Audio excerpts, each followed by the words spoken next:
Debate live बड़ी बहस मध्य प्रदेश में आपका स्वागत है। मैं हूं आपके साथ Kuleshwar Pandey. Global investor summit में हुए लाखों करोड़ों के निवेश समझौते क्या अब ये सिर्फ फाइलों तक सीमित नहीं बल्कि धरातल पर भी दिखाई देने लगे हैं। पीथमपुर में नई फैक्ट्रियां, उज्जैन में वैश्विक कंपनियों की एंट्री और हजारों रोजगार के दावे। क्या मध्य प्रदेश देश का अगला मैन्युफैक्चरिंग हब बनने की ओर बढ़ रहा है? ये तस्वीर अभी अधूरी है। आज इन्हीं पर करेंगे हम चर्चा। सबसे पहले देखिए हमारी ये खास रिपोर्ट। एमओयू से मशीन तक बदली निवेश की तस्वीर। पीथमपुर बना मध्य प्रदेश का ग्रोथ इंजन। नई फैक्ट्रियां, हजारों रोजगार की उम्मीद। क्या मध्य प्रदेश बनेगा नया मैन्युफैक्चरिंग हब? मध्य प्रदेश सरकार का दावा है कि निवेश अब केवल एमओयू तक सीमित नहीं है। वर्ष 2026 के पहले 6 महीनों में 76,000 करोड़ रुपए से अधिक के निवेश प्रस्ताव मिले हैं। 166 औद्योगिक इकाइयों को भूमि आवंटित हो चुकी है, जिनसे हजारों रोजगार की उम्मीद है। सरकार पीथमपुर को प्रदेश का औद्योगिक ग्रोथ इंजन बता रही है। इलेक्ट्रिक व्हीकल, ग्रीन इंडस्ट्री और एडवांस्ड मैन्युफैक्चरिंग पर तेजी से काम हो रहा है। लक्ष्य है कि प्रदेश वैश्विक निवेशकों के लिए मजबूत उत्पादन और निर्यात केंद्र के रूप में अपनी पहचान बनाए। पीथमपुर में नई विनिर्माण इकाइयों की शुरुआत के साथ स्थानीय रोजगार बढ़ाने पर जोर दिया जा रहा है। सरकार का कहना है कि उद्योगों के विस्तार से कृषि, सिंचाई और आधुनिक तकनीक आधारित उत्पादन को भी गति मिलेगी, जिससे क्षेत्रीय अर्थव्यवस्था मजबूत होगी। हमने बीता वर्ष निवेश और उद्योग वर्ष, रोजगार वर्ष के नाम पे मनाया, जिसके कारण से जीआईएस पहली बार भोपाल मध्य प्रदेश की राजधानी में की थी और यशस्वी प्रधानमंत्री ने उसका उद्घाटन किया था। मैं हमारे विरोधी दल की तरफ से देखना चाहता हूं तो उन्होंने बड़ा मजाक बनाया था, जीआईएस करा रहो, क्या हो जाएगा जीआईएस से, कैसे हो जाएगा, क्या मिल जाएगा। वो भूल गए कि यशस्वी प्रधानमंत्री के नेतृत्व में अब भारत बदलते दौर का भारत है। 30 लाख करोड़ के निवेश के प्रस्ताव तब हमको मिले थे, ये जवाब हमारे विरोधी दलों का था, और 10 लाख करोड़ से ज्यादा के काम आज धरातल पे उतर चुके। मैं बधाई देना चाह रहा हूं। ये है हमारी सरकार का विजन और काम करने का तरीका। 1 जनवरी 2026 से लगाकर लगभग 30 जून की बात करें, जुलाई भी आप जोड़ो तो अभी हमारे लिए थोड़ा सा अलग हो जाएगा, लेकिन 76,862 करोड़ के नए प्रस्ताव मिले, जिसमें 82,000 से ज्यादा युवाओं को रोजगार प्राप्त होगा। ये हमारा इस साल का आंकड़ा है। पीथमपुर में लियोगोंग और उज्जैन में पेप्सिको जैसी कंपनियों की नई परियोजनाएं निवेशकों के बढ़ते भरोसे का संकेत मानी जा रही है। सरकार का दावा है कि नई औद्योगिक नीतियों के कारण निवेश परियोजनाओं को तेजी से जमीन पर उतारा जा रहा है। सरकारी आंकड़ों के अनुसार ग्लोबल इन्वेस्टर्स समिट के निवेश प्रस्तावों में बड़ी संख्या में परियोजनाएं अब निर्माण और उत्पादन की दिशा में आगे बढ़ रही है। स्मार्ट इंडस्ट्रियल पार्क, नई औद्योगिक नीतियां और तेज मंजूरी प्रक्रिया को इनकी प्रमुख वजह बताया जा रहा है। तो क्या मध्य प्रदेश में निवेश अब वास्तविक उद्योगों में बदल रहा है? क्या नई फैक्ट्रियां युवाओं के रोजगार और प्रदेश की व्यवस्था को नई रफ्तार देगी? इन्हीं सवालों पर होगी आज की बड़ी और सीधी बहस। Bureau report, TV 24।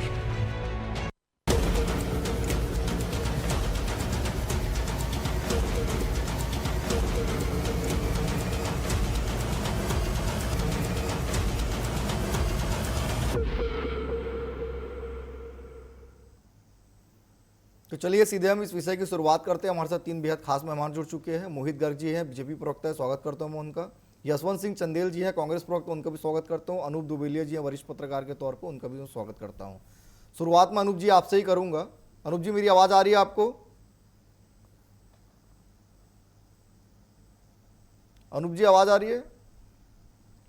चलिए ठीक है, हम सीधे चलते हैं मोहित जी के पास, फिर अनूप जी के पास लौटेंगे। मोहित जी, तमाम दावे जो है सरकार कह रही है कि इतने निवेश आए हैं और धरातल में भी 10 लाख करोड़ से अधिक के जो उद्योग हैं वो लग चुके हैं और धरातल में वो चीज़ दिख रहे हैं। तो सर, लगातार सवाल क्यों उठ रहे हैं कि सिर्फ ये जो बातें कही जा रही है वो सिर्फ कागजों में है? देखिए, इन्वर्टर और जनरेटर के युग से मध्य प्रदेश आज औद्योगिक क्रांति की तरफ बढ़ रहा है। तो कांग्रेस को याद करना चाहिए, जब दिग्विजय सिंह जी की सरकार थी 2003 तक, तब बिजली की क्या स्थिति थी। और चूंकि बिजली की इतनी कमी थी कि घरों के लिए सामान्य बिजली 10-10, 12-12 घंटे नहीं होती थी, तो इंडस्ट्रीज कैसे लगेंगी मध्य प्रदेश में। तो आप देखिए 2003 से आज लगभग सरप्लस की स्थिति में है। आप जिस शहर में बैठे हैं, मैं जिस शहर में बैठा हूं, आप देखिए वहां शायद कभी सेकंड के लिए लाइट जाती है, वो भी टेक्निकल फॉल्ट होता है, इसलिए नहीं जाती कि बिजली की कमी है। तो जो इंफ्रास्ट्रक्चर है उसको सरकार ने पिछले वर्षों में इतना मजबूत किया है कि ल्यूगोंग जैसी कंपनी, जो दुनिया की सबसे बड़ी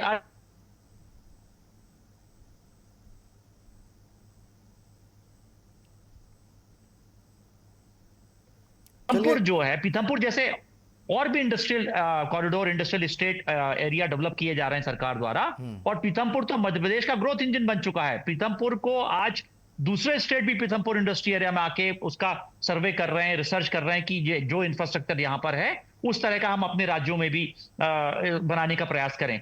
आज मैन्युफैक्चरिंग हब बन गया है मध्य प्रदेश, जहां मोदी जी ने मेक इन इंडिया शुरू किया था, उसी से प्रेरणा लेकर मुख्यमंत्री मोहन यादव जी ने मेक इन मध्य प्रदेश का भी नारा दिया है। तो मेक इन इंडिया और मेक इन मध्य प्रदेश मिलकर मध्य प्रदेश में औद्योगिक क्रांति लेकर आ रहे हैं। और ये क्रांति सिर्फ धरातल पर, कागज पर नहीं है, धरातल पर है। आप देखिए जो 30 लाख करोड़ के प्रस्ताव थे उसमें लगभग 10 लाख करोड़ के निवेश या तो धरती पर, या तो धरातल पर आ चुके हैं या उन पर काम चल रहा है। और इससे जो सृजन होगा रोजगार का, उससे युवाओं में एक नई उमंग, नई रोशनी जागी है। तो कांग्रेस के साथ दिक्कत क्या है, ये सिर्फ सरकारी रोजगार को, सरकारी नौकरी को रोजगार, सरकारी रोजगार सबको नहीं मिल सकता देश में। रोजगार प्राइवेट इंडस्ट्रीज में भी होता है, स्वरोजगार भी होता है। तो ये बात समझने की आवश्यकता है कांग्रेस को। ठीक है, चलिए यशवंत जी, क्यों आप लोगों को लगता है कि सरकार जो दावे कर रही है निवेश की, उद्योगों की, वो सिर्फ कागजों में है, धरातल में वो तस्वीर क्या आप लोगों को नहीं दिख रही है? क्योंकि बीजेपी तो दावा कर रही है हमने जो किया वो चीज दिख रहा है जमीन पर। आदरणीय पांडे जी, आपको और साथी पैनलिस्ट को प्रणाम करता हूं और अपनी बात मैं यहां से शुरू करता हूं पांडे जी कि शिवराज सिंह की सरकार में 2003 से 2023 के बीच में करीब 32 लाख करोड़ का इन्होंने दावा किया था कि हमारे यहां पर एमओयू साइन हुए, लेकिन धरातल पर कितने उद्योग आए आदरणीय पांडे जी? केवल 10%। फिर आपने एक सुना होगा 2023 में इंदौर में इन्होंने एक ग्लोबल इन्वेस्टमेंट समिट किया था, जिसपे इन्होंने वादा किया था कि 15,42,514 करोड़ के निवेश प्रस्ताव आए। अगर इतने, और उसमें से उन्होंने कहा था कि 29 लाख लोगों को रोजगार मिलेगा। अगर पांडे जी इतने लोगों को रोजगार मिलना था, आज धरातल पर क्या रोजगार की स्थिति है पांडे जी? आप गांव में चले जाइए, आदिवासी बहुल्य गांव में चले जाइए, दूरस्थ गांव में चले जाइए, वहां पर घरों में ताले लटके हैं। मैं ब्रजेश जी, पलायन लगातार मध्य प्रदेश में, पलायन प्रदेश बन गया मध्य प्रदेश, पलायन प्रदेश बन गया है। रेलवे स्टेशनों में मजदूरों की भीड़ और गांव में लगे हुए ताले, ये पलायन की गवाही देते हैं आदरणीय पांडे जी। ये इतनी बड़ी बड़ी बातें उद्योगों की करते हैं। उद्योग, हमारे उद्योग की बैकबोन थे एमएसएमई सेक्टर, जो हमारे लोगों को रोजगार देते, गांव में, छोटे छोटे गांव में, गलियों में खुलते थे। और वहां के ये इनमें से जो कुछ उद्योग आ भी रहे हैं आदरणीय पांडे जी, उसमें लोकल लोगों को रोजगार, कितने लोकल लोगों को रोजगार मिल रहा है? किसी को नहीं मिल पा रहा है। लेकिन जो एमएसएमई सेक्टर होता था, ये वहां पर गांव के लोकल लोगों को रोजगार देता था। लेकिन इन्होंने क्या किया, ये राज्यसभा में इन्होंने, ये डेटा मेरा नहीं है, राज्यसभा में इन्होंने डेटा प्रस्तुत किया है कि 2020 से 2025 के बीच में 5,096 एमएसएमई इकाइयां बंद हो गई और उसमें काम करने वाले 36,017 लोग बेरोजगार हो गए। ठीक है, ये तो सरकार मान रही है। ठीक है, चलिए मैं आपको जवाब ले लूंगा। ठीक है, ठीक है, ठीक है, मैं यशवंत जी आपको जवाब लूंगा। मैं सबसे पहले मैं अनूप जी के पास जाना चाहूंगा। अनूप जी, दावे बनाम हकीकत कैसे देख पा रहे हैं? निवेश के बड़े बड़े दावे तो किए जा रहे हैं, लेकिन धरातल में तस्वीर कैसे है? क्योंकि आप हर चीज को काफी बारीकी से देखते हैं। अनूप जी, अनूप जी मेरी आवाज आ रही है आपको? आवाज आ रही? जी जी, आपकी आवाज आ रही है। अनूप जी अपनी बात पूरी करिएगा। निश्चित रूप से मैंने दोनों सम्मानीय प्रवक्ताओं की बात सुनी मैंने। कुलेश्वर जी, एक बात में आपने बहुत अच्छी बात कही।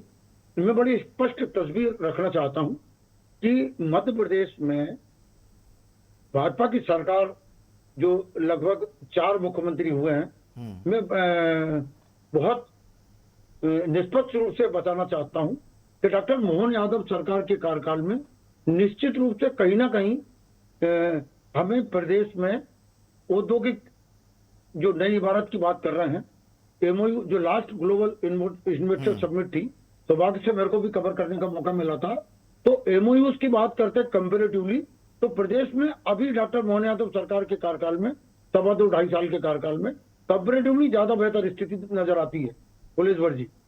वो मैं इसलिए कह रहा हूं आपसे कि निश्चित रूप से एमएसएमई श्री चंदेल जी की बात से इत्तेफाक रखते हुए बात बता रहा हूं। एमएसएमई सेक्टर के अलावा हम बात करते हैं तो जो हम ग्राफ देखते हैं वो निश्चित रूप से औद्योगिक तस्वीर बदली है मध्य प्रदेश की। मेक इन एमपी की जहां तक बात करते हैं अपन, तो मेक इन एमपी का ग्राफ लगभग 2.25 साल या 2.5 साल की बात करूं मैं, तो 2.67% की ग्रोथ नजर आती है कंपेरेटिवली शिवराज सिंह चौहान गवर्नमेंट। तो ये जो ग्रोथ बताती है डॉक्टर मोहन यादव सरकार के कार्यकाल में एमओयूज पर एग्जीक्यूशन ज्यादा हुआ है।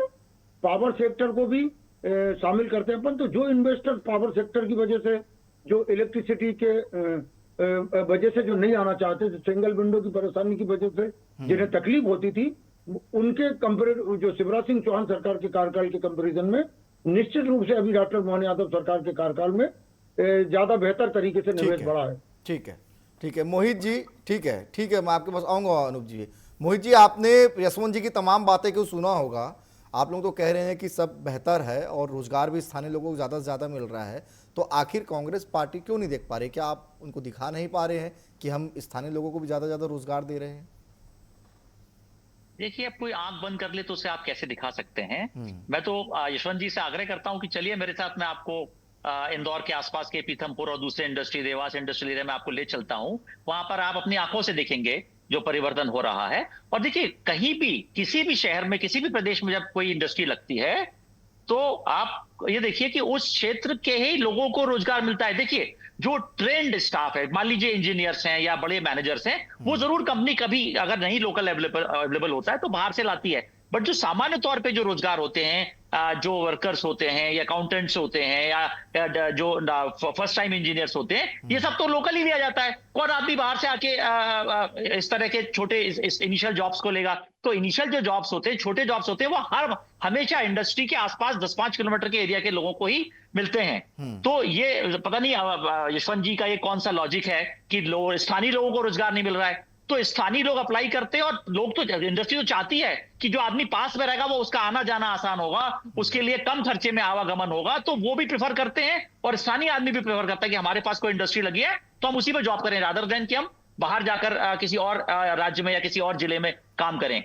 और जहां तक डेवलपमेंट की बात, इंडस्ट्रियल डेवलपमेंट की बात है, आप देखिए जो इलेक्ट्रिकल व्हीकल्स का आज का जो जमाना चल रहा है, उसका भी हब बनता जा रहा है पीथमपुर और इंदौर के आसपास देवास का एरिया। और ये तो देखिए, जो इंडस्ट्रीज, बड़ी इंडस्ट्री आ रही हैं, वो तो इंडस्ट्रीज हो गई। इनकी जो सबऑर्डिनेट इंडस्ट्रीज होती हैं, जो स्टार्टअप होते हैं, अगर किसी, मान लीजिए किसी इंडस्ट्री में बैटरी लग रही है, तो बैटरी का हो सकता है कि ढक्कन बनाने की एजेंसी यूनिट कोई और आदमी लगाए, तो वो भी अपने आप में एक इंडस्ट्री होती है, वो स्टार्टअप होता है और उसमें भी लोगों का रोजगार होता है। तो डायरेक्ट और इनडायरेक्ट दोनों तरह का एम्प्लॉयमेंट जनरेट होता है, जो कि लगातार आपको मध्य प्रदेश में देखने को मिल रहा है। ठीक है यशवंत जी, आप लोगों की भी सरकार थी मध्य प्रदेश में, भारतीय जनता पार्टी तो प्रयास कर रही है कि ज़्यादा से ज़्यादा निवेश है ताकि मध्य प्रदेश जो है विकास की ओर तेजी से बढ़े, लेकिन बीजेपी ये भी सवाल उठा रही है कि आप लोगों के समय कितने निवेश आप लोग लाए थे और कितने धरातल में प्रोजेक्ट शुरू हुए थे? आदरणीय पांडे जी, 25 साल से तो भाजपा शासन में है। मतलब एक बहुत बड़ा युग होता है कि 25 साल से लगातार भाजपा शासन में है।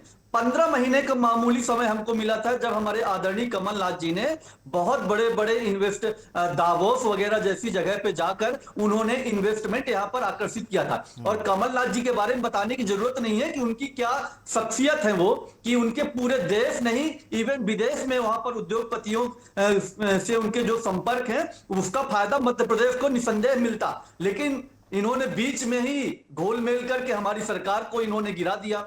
लेकिन मैं, आदरणीय मोहित जी बोल रहे थे कि इंदौर और पीथमपुर में मुझे दिखाएंगे, तो मैं पांडे जी में मानता हूं कि एक तो उद्योग यहां पर आ नहीं रहे हैं। वो क्यों नहीं आ रहे हैं? लाल फीताशाही के कारण। यहां लाल फीताशाही बहुत ज्यादा है। दूसरा, जो कुछ उद्योग आ भी रहे हैं वो केवल इंदौर और पीथमपुर तक ही सीमित है। आदरणीय पांडे जी, आपके बिंद का क्या हाल है आके आप देख लीजिए, आपके महाकौशल का क्या हाल है, आपके चंबल का क्या हाल है, आपके बुंदेलखंड का क्या हाल है। यहाँ उद्योगों के नाम पर केवल भाजपा के नेता अवैध रेत खनन करते हैं, इसके अलावा यहाँ पर कोई उद्योग नहीं है। आदरणीय पांडे जी, मैं इनसे पूछना चाहता हूं आदरणीय मोहित जी से। मोहित जी बहुत विद्वान प्रवक्ता हैं, लेकिन पार्टी गलत पार्टी में है, ये जरूर मैं कहना चाहूंगा। बाकी हैं बहुत विद्वान प्रवक्ता, वो भी जानते हैं कि इनकी पार्टी ने कुछ किया नहीं है, लेकिन डिफेंड तो करना पड़ेगा, पार्टी के प्रवक्ता हैं। मैं इनसे पूछना चाहता हूं, आज एआई का जमाना है, आज सेमीकंडक्टर का जमाना है, इनमें आपकी सरकार क्या कर रही है? कितने क्लस्टर बनाए? आज देखिए बड़े बड़े देश जो है एआई के पीछे जा रहे हैं, सेमीकंडक्टर के पीछे जा रहे हैं। आपने कितने क्लस्टर बनाए ठीक जो है, ये जवाब भविष्य ले की लेते जो हैं। इंडस्ट्री है? ठीक है, ठीक है मोहित जी, देखिए यशवंत जी ने आपकी बहुत तारीफ की कि आप विद्वान हैं लेकिन गलत पार्टी में आ गए हैं, तो अब जवाब भी वैसे दे दीजिए मोहित जी को, यशवंत जी को।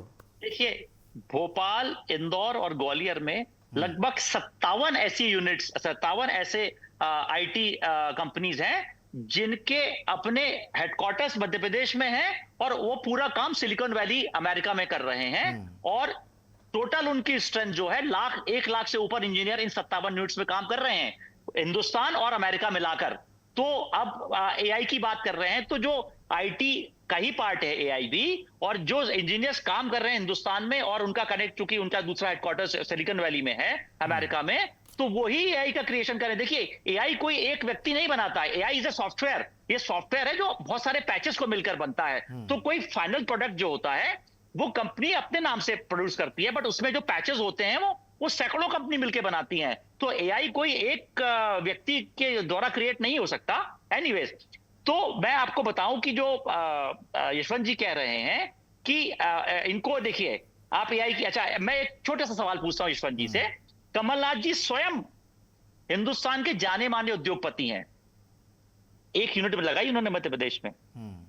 सिर्फ मुख्यमंत्री के अलावा वो वर्षों तक 1980 में पहली बार सांसद बने थे छिंदवाड़ा में। 1980 से लेके करीब करीब लगभग आप मान लीजिए 42 साल वो सांसद रहे और 2 साल करीब वो मुख्यमंत्री रहे। क्या उन्होंने एक यूनिट लगाई मध्य प्रदेश में? अगर आप स्वयं इंडस्ट्रियलिस्ट हैं, आप खुद यूनिट लगाते, तो हो सकता है आपकी देखा देखी, आप जैसा संपर्क इन्होंने बताया, बिल्कुल निश्चित तौर पे कमलनाथ जी का अंतरराष्ट्रीय स्तर पे भी संपर्क है, तो शायद वो कंपनियां भी मध्य प्रदेश में आती। तो आपने स्वयं मध्य प्रदेश को इस लायक नहीं समझा। कमलनाथ जी की 7 यूनिट है नोएडा में, नोएडा उत्तर प्रदेश में आता है, मध्य प्रदेश में क्यों नहीं लगाई आपने? तो चलिए, जब ठीक है, आप अपने प्रदेश में खुद ग्रोथ नहीं लाना चाहते और आप दूसरों से एक्सपेक्ट करते ठीक हैं है, कि वो जवाब आगे लेंगे इंडस्ट्री यशवंत जी लगाएं। से, लेकिन मैं अनूप जी के पास जाना चाहूंगा। ठीक है मोहित जी, ठीक है अनूप जी, कई एमओयू होते हैं और सरकार भी 5 साल की होती है, फिर वो आगे बढ़ जाती है, मुख्यमंत्री भी चेंज होते रहते हैं, लेकिन अनूप जी सवाल ये कि एमओयू तो साइन हो जाता है, लेकिन क्या वो सही समय पर धरातल पे उतर पाता है कि नहीं? नहीं, आपकी सवाल का बहुत सीधा सा स्पष्ट जवाब दूं कुलेश्वर जी कि एमओयूज की जहां तक बात है, तो किसी भी स्टेट गवर्नमेंट की बात करें, अपन भारत में किसी भी राज्य सरकार की बात करें, 100% एग्जीक्यूशन तो होता नहीं है। उसका सबसे बड़ा कारण क्या है? हर प्रदेश की भौगोलिक स्थिति बिल्कुल अलग अलग है।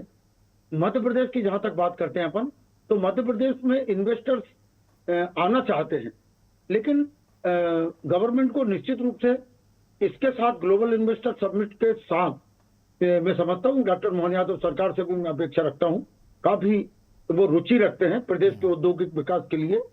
तो मैं चाहता हूं कि औद्योगिक विकास के लिए बेहतरीन एक ब्लूप्रिंट जारी होना चाहिए, जिसमें रोजगार की, जहां तक दोनों सम्मानीय प्रवक्ताओं की बातों से मैं जो सार निकाल के मैं समझता हूं लाया हूं मैं, वो ये है कि एक ब्लूप्रिंट जारी होना चाहिए, रोजगार को लेकर तस्वीर बड़ी स्पष्ट होनी चाहिए। और उसके अलावा जो बिजली जमीन, देखिए कोई भी इन्वेस्टर तब आएगा आपके पास जब आपकी सारी पॉलिसी, नीति और नियत बड़ी स्पष्ट होगी। तो सिंगल विंडो सिस्टम को लेके और ट्रांसपेरेंसी मध्य प्रदेश सरकार को लानी चाहिए, तो इन्वेस्टर ज्यादा आएंगे। पिछले न्यूज में आपको बता दूं मैं कि पावर सेक्टर में 4 नए बड़े ग्रुप आए मध्य प्रदेश में, जो चंदेल जी को भी मैं बताना चाहता हूँ, उससे मोहित जी मेरे छोटे भाई उनको बताना चाहता हूँ कि निश्चित रूप से पावर सेक्टर में मध्य प्रदेश में बहुत तेजी से ग्रोथ हुई है। पावर सेक्टर में देश के 4 बड़े ग्रुप यहाँ पर मध्य प्रदेश में आए हैं और अनूपपुर जिले में उनके बड़े बड़े प्रोजेक्ट चालू भी हो चुके हैं। जो पिछले MOU की बात करता हूं मैं, जो ग्लोबल इन्वेस्टर समिट में है, एग्जीक्यूशन हो रहा है, लेकिन राज्य सरकार से मेरी अपेक्षा है कि उसके औद्योगिक नीति को लेकर एक ब्लूप्रिंट जारी करना चाहिए। इसमें ये भी है कि जिस तरह से मुख्यमंत्री खुद जो है ज्यादा से ज्यादा निवेश लाने के लिए जो है मेहनत कर रहे हैं, तो उसका असर भी माना जाए कि थोड़ा बहुत मध्य प्रदेश में दिख रहा है। मैं आपको बताऊं कि मुझे थोड़ा ध्यान नहीं आ रहा है, एक संस्था जो रिकॉग्नाइज है, केंद्र सरकार की सिस्टर कंसर्न है, उसका मैंने एक रिपोर्ट पढ़ी थी, मुझे सॉरी ध्यान नहीं आ रहा उसका नाम, लेकिन मध्य प्रदेश को लेकर तुलनात्मक विवरण था उसमें औद्योगिक विकास को लेकर। तो मध्य प्रदेश में पिछले करीब उसमें 2.5 साल का विश्लेषण था। तो मैंने आपको पहले एक जिक्र किया था, सबसे पहले आपके सवाल के जवाब में 2.67% की ग्रोथ नजर आती है, और ये ग्रोथ कोई मतलब मामूली ग्रोथ नहीं, मायने रखती है। ठीक है, औद्योगिक विकास को लेकर मध्य प्रदेश में। ठीक है, चलिए यशवंत जी, देखिए मुख्यमंत्री जो मेहनत कर रहे हैं उसमें तो ग्रोथ नजर आ रहा है। वरिष्ठ पत्रकार जिस तरह से अनु दुबेलिया जी भी कह रहे हैं, और जिस तरह से मोहित गर्ग जी ने सवाल उठा कि खुद जो कमलनाथ जी इतने साल तक सांसद रहे, उन्होंने एक भी उद्योग जो है मध्य प्रदेश में स्थापित नहीं किया। तो जब खुद के नेता प्रयास नहीं करेंगे तो बाकी निवेशकों को हम कैसे रिझाएंगे कि हमारे राज्य में आकर निवेश करें? आदरणीय पांडे जी, एक एक करके, एक तो मोहित जी ने मेरे सवालों का जवाब नहीं दिया। मैंने AI और सेमीकंडक्टर के बारे में बात की थी, इन्होंने कुछ उस पर विशेष जवाब दिया नहीं। और दूसरा, इन्होंने AI और IT इन दोनों को क्लब कर दिया, जबकि AI आज फ्यूचर की इंडस्ट्री है, फ्यूचर की डिमांड है आज, और IT जो है 1980 और 90 से चालू हुआ था, जो अभी ढलान पे है आज आने वाले। अब दूसरा, आपने बात की आदरणीय कमलनाथ जी की, तो पांडे जी ये मैं नहीं कह रहा हूं, आप गूगल कर लीजिएगा। इन्हीं के मंत्री हैं नितिन गडकरी जी, उन्होंने जबलपुर में कमलनाथ जी की क्या तारीफ की है, ये वीडियो आपको यूट्यूब में मिल जाएगा। शिवराज सिंह चौहान जी ने आदरणीय कमलनाथ जी के बारे में उनका जो औरा है, और उन्होंने जिस तरह से मध्य प्रदेश को, जब वो केंद्रीय मंत्री थे, किस तरह से उन्होंने मध्य प्रदेश को सपोर्ट किया है, ये पूरा का पूरा चीजें विवरण आपको गूगल में मिल जाएगा। आप जाइए, गूगल कर लीजिए, आपको पूरी डिटेल मिल जाएगी।